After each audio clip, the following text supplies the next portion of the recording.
मुख्यमंत्री एकनाथ शिंदे यांनी काल पिंपरी चिंचवडचा दौरा केला आणि यावेळेला मुख्यमंत्र्यांना खड्ड्याचा त्रास होऊ नये म्हणून पिंपरी चिंचवड पालिकेनं चांगलीच खबरदारी घेतली।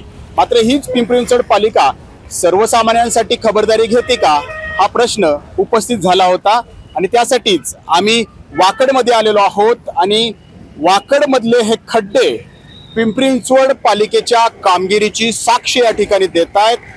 ते खड्डे आपण बघू शकतो आणि याच खड्ड्यांमधून IT अभियंता जो आहे तो या ठिकाणी प्रवास करतो आणि किती हळू वेगाने इथं आलं की या सगळ्या वाहन चालकांना त्यांचा वेग जो आहे तो या ठिकाणी कमी करावा लागतो। आपण ऐकूयात काय झालं। गल्ली ते दिल्ली भाजपाची सत्ता आहे तरी पण विकासाचा परिवार काय सुद्धा नाही। सगळे नगरसेवक आहेत, आमदार आहेत, खासदार आहेत। काल मुख्यमंत्री येणार होते, खड्डे मुजवले त्यांनी तात्पुरतं मोजू द्यात, जनतेसाठी नाही, फक्त हे मोठ्यासाठी आहे। बरोबर, तर जनतेसाठी काहीच होत नाही असं या ठिकाणी ओरड जी आहे ती आहे।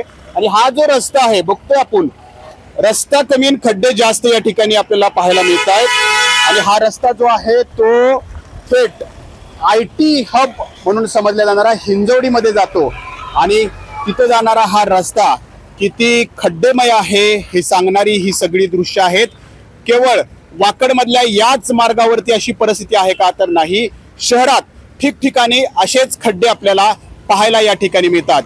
मुख्यमंत्री एकनाथ शिंदे येणार आणि त्यांना खड्ड्याचा त्रास होऊ नये म्हणून ज्या पिंपरी चिंचवड महानगरपालिकेनं तत्परता दाखवली तीच तत्परता आता या मार्गावरती पिंपरी चिंचवड महानगरपालिका दाखवणार का? नाजिम मुल्ला, ABP माझा, पिंपरी चिंचवड। ABP माझा, उघडा डोळे बघा नीट।